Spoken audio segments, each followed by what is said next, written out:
2 Kings 20 and verse 20. The text says, and the rest of the acts of Hezekiah and all his might, and how he made, don't miss this, a pool. And, don't miss this, a conduit. You know what a conduit is? It's something that something runs through.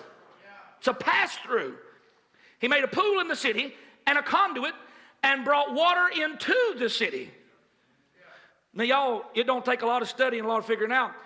You can find what this is. In Jerusalem right now, those of you that were going to go on that trip with us, one of the main coolest things that we were going to get a chance to do before, Hamas messed all that trip up, one of the neatest things we're going to do was get to walk through what they call to this day Hezekiah's water tunnel. And y'all, you ought to read about it. It is an unbelievably amazing thing. Talking about a refreshment. Don't miss this now. Hezekiah, when he knew they were coming, he said, we don't want them to be able to stop our water from coming in. That's one of the best ways to kill off people in a siege. Cut their water off.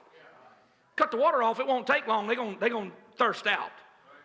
So he said, we don't want to do that. We want somehow to have a hidden, underground, non-detectable, covert refreshment source that even if we're being sieged, they can't stop it.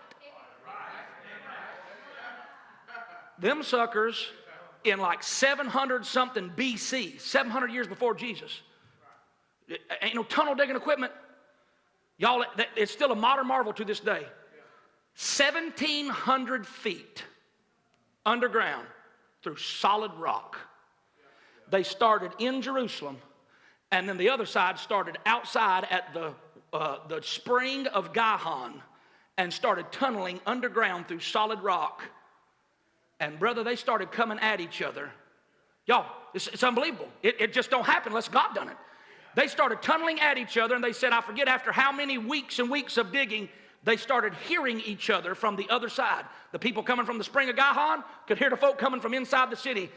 And y'all, they busted through on top of each other. It's unbelievable. It don't happen unless God done it.